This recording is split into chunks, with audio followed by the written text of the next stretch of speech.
Welcome to the city tonight for the monster game where the Sacred Heart Cathedral Fighting Irish are trying to stay undefeated in the new year against the Serra PADRES. The Fighting Irish pride themselves on playing complete team basketball. They bought in on being unselfish and playing for one another, and it's worked so far as Sacred Heart is 9-0 on the year.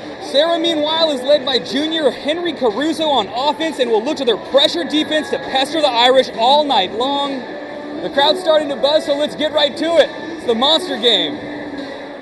The home crowd was rocking at the corner of Ellis and Franklin as the Fighting Irish fans showed up big time, and early in the first quarter it was Josh Fox coming up big time for Sacred Heart. The forward worked hard for the bucket.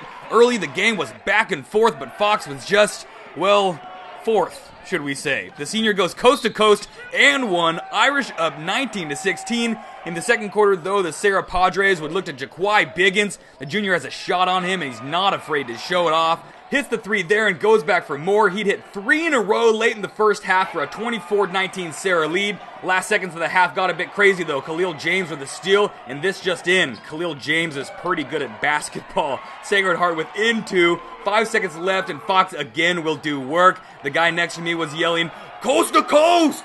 Coast to coast!" Successful and one. Irish lead 28-27 at the break. Second half now. Serra, undersized in this matchup, would fight for everything they got. Henry Caruso on the boards and finishes. But on the next possession, Taylor Johns would get going. Taylor has a great name and a great game to match. SHC up 38-32. Johns showing the complete game as well. Passing in the post always gets the job done. Liam O'Reilly nets it, and the Irish would start to run away in the fourth quarter. Taylor Johns, the biggest guy on the court, but driving, scoring, and winning. Sacred Heart would build their lead and never look back as John leads them with 18 points, 10 rebounds, 3 assists, and 3 blocks. In the first half, we came out kind of slow, and we knew we were a better team, so we just came out. Coach told us in the locker room to come out, play our game. We was a little too amped up to play. We just settled down and just played our game and just did what we had to do. Just play our regular game and just do what we need to do to win. In San Francisco for the Monster Game, I'm Taylor Lambert, Cal High Sports Bay Area.